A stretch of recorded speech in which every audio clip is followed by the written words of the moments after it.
For 4 years, flying the 767 has been on my bucket list. Not the route from Dublin to Chicago or even the airline, United. The Boeing 767 is slowly disappearing, and this might be one of my last chances to experience it. This flight is actually extra special for a reason, but I'll tell you that once we get on board, which we need to do right about now.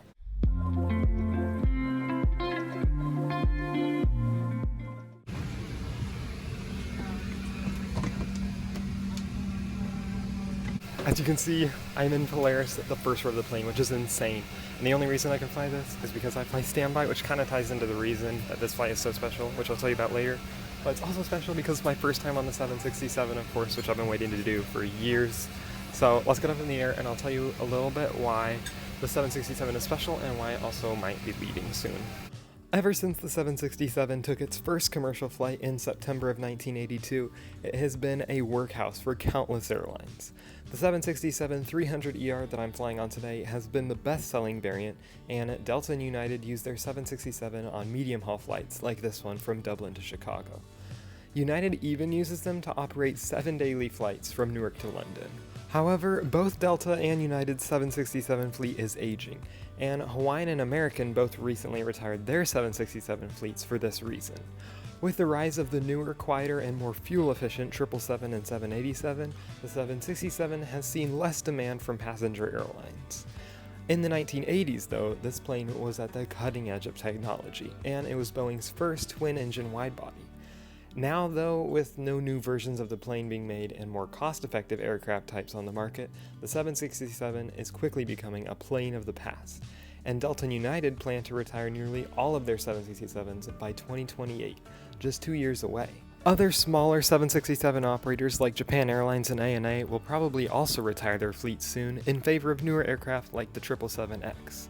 So if you're looking to take a 767 flight, make sure to do it soon, as nearly all passenger 767s will be gone by 2028. Also, if you're enjoying this video, I'd love it if you'd subscribe. I'm trying to hit 1,000 subscribers and eventually 8 billion. Now, back to the air. Okay, we are up in the air, and I'm in my seat. It's lovely. One of the most interesting things about the 767 is that it is a very skinny wide body, and so its Polaris is arranged in a 1-1-1 configuration. Premium Plus is 2-2-2, and then Economy is 2-3-2. So there's barely any middle seats on this entire plane, which means if you have to fly a wide body across the Atlantic, this is the one to do in any cabin. Now, let me give you a quick tour around the cabin before the meal service comes around. This is about the size of the entire Polaris seat, suite, whatever it is. It's very spacious, lots of wiggle room. The seat is wide and very comfortable. In here, we have a little closet with headphones, came with a water bottle. You can store whatever you want in there. Right below it is a table, which is also great for storage. It has the remote and a universal charging plug along with your headphone jack. Up there is a reading light, which is nice if you don't want to wake up the entire cabin with your obnoxious light overhead.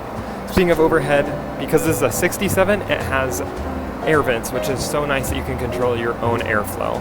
Down to the right are the seat controls, which obviously I'll be trying out later. Right now, we just took off, so I'm not laying down, but it's going to be so nice. The tray table comes out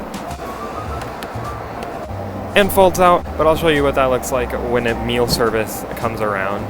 Because I'm in row 1, the footwell is massive. It's larger than any other Polaris seat on this airplane. And finally, the TV is pretty good. It's a little slow, and the map is not working currently. It's different from the other, like the 777 and the 787. It's an older entertainment interface, but it still works great for this flight. I'm actually super hungry, and I've ordered linguine pasta for lunch, which sounds so good. So hopefully this meal will come around soon, and I'll get to eat because I'm starving. Service began pretty quickly with a hot towel, and then I was served Sprite with warm nuts. Then my main course came around, which was linguine with shrimp, jumbo prawns, a salad, and some bread, all of which was pretty good.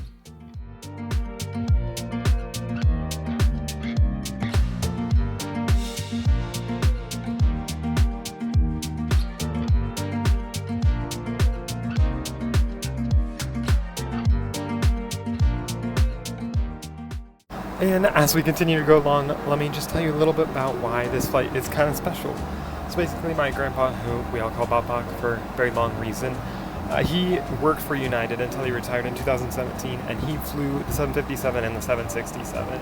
And so I've always wanted to fly on the 767, and we found out that this 67, he's actually flown before this very one, which is insane to think about that. Once upon a time, he was up in the cockpit and he was the pilot. So it's really cool and kind of a tribute to his work and how he can let us even fly standby all around the world and have these crazy experiences. So that's why this flight is so cool, and I'm so glad I get to do it. And yeah, this is just a lot of fun. We have about 3 hours left. It's going way too fast, and someone just got it behind me, as you can tell, so I'm gonna leave because it's so awkward. The bedding I was given on this flight was all by Saks Fifth Avenue and included a memory foam pillow, a thinner blanket, and a comforter, and a larger pillow. So I spread out, and after enjoying my huge footwell, I settled in to watch Jurassic World Dominion.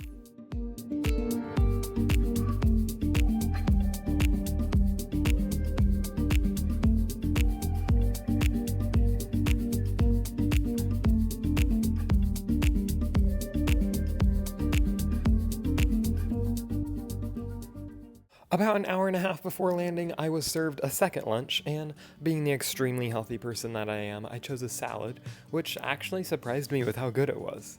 I then took a look at my amenity kit, which included all the goods, and then we descended into a very snowy Chicago.